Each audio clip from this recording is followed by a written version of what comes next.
ಇದ್ದಂಗೆ ಅಂತ ಹೇಳಿದಾರೆ ಪ್ರಧಾನಿಗಳು. ಈ ಪದಗಳನ್ನು ಬಳಸ್ಬೋದಿತ್ತ ಒಬ್ಬ ಪ್ರಧಾನಿಗೆ ಅಂತೇಳಿ.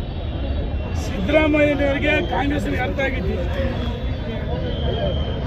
ನರೇಂದ್ರ ಮೋದಿ ದೇಶಕ್ಕೆ ಸಮರ್ಥ ನಾಯಕ ಅದು ಅವ್ರಿಗೆ ಅರ್ಥ ಆಗಿ ಅವರಿಗೆ 525 ಸೀಟ್ ಹಾಕೋಕ್ಕಾಗಿ ಸಾಧ್ಯನಾಗಿಲ್ಲ.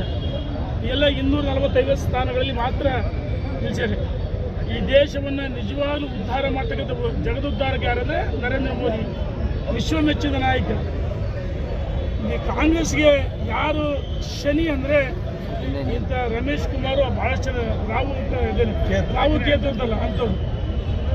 ನರೇಂದ್ರ ಮೋದಿಯವರು ವಿಶ್ವಮೆಚ್ಚಿದ ನಾಯಕ.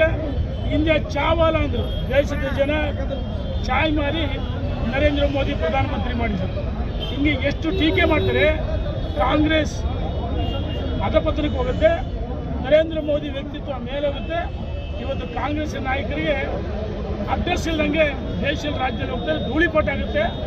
ಇನ್ನು ಮುಂದೆ ಇದಕ್ಕೆ ಸುಳ್ಳಕ್ಕೆ ಹೇಳಿಕೆ ಕೊಟ್ಟರು. ಯಾಕಂದರೆ ರಮೇಶ್ ಕುಮಾರ್ ಜನ ಮರ್ತ್ಬಿಡ್ತಾರೆ, ಕಾಂಗ್ರೆಸ್ಸೇ ಮರ್ತ್ಬಿಡ್ತಾರೆ, ಜನ ಅಲ್ಲ. ಏನೇ ಸೋಲಿಸಿದ್ರೆ ಸಿದ್ದರಾಮಯ್ಯನವರೇ ಮರ್ತು ಬಿಡ್ತಾರೆ ಅವ್ರ ಸ್ನೇಹಿತನ. ಇನ್ಯಾರು ನೆನಪು ಮಾಡ್ಕೊಳ್ತಾರೆ? ಬಾಯಿ ಚಟಕ್ಕೋಸ್ಕರ ಹೇಳಿಕೆಗಳು ಕೊಡ್ತಾ ಇದ್ದಾರೆ. ಜನ ಒಪ್ಪಲ್ಲ. ಯಾರು ಶನಿ ಯಾರು ಪರಮಾತ್ಮ ಅಂತ ಗೊತ್ತಾಗುತ್ತೆ. ಚುನಾವಣೆ ಜೂನ್ ಆಗ್ತಿದ್ದಾರೆ. ರಾಜ್ಯಕ್ಕೆ ಚೊಂಬು ಕೊಟ್ಟಿದ್ರಂತಲ್ಲ ಸರ್ ಬಿಜೆಪಿ ಅವರು, ಮೋದಿ ಅವರು.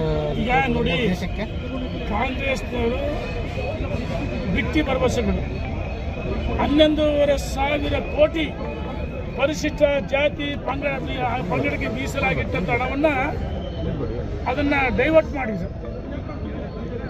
ದಲಿತರಿಗೆ ಚಂಪು ಕೊಟ್ಟಿದ್ಯಾರು? ಅಂಬೇಡ್ಕರ್ ಸೋಲಿಸಿದ್ಯಾರು? ಅಂಬೇಡ್ಕರ್ಗೆ ಅಪಮಾನ ಮಾಡಿದ್ಯಾರು? ನೋಡಿ, ಈ ರಾಜ್ಯದಲ್ಲಿ ಸಾಮಾಜಿಕ ನ್ಯಾಯ ಕೊಡೋದು ನಮ್ಮ ಭಾರತೀಯ ಜನತಾ ಪಾರ್ಟಿ ಸರ್ಕಾರ, ದೇಶದಲ್ಲಿ ನರೇಂದ್ರ ಮೋದಿ ಸರ್ಕಾರ, ಇಲ್ಲಿ ಯಡಿಯೂರಪ್ಪನವ್ರ ಸರ್ಕಾರ.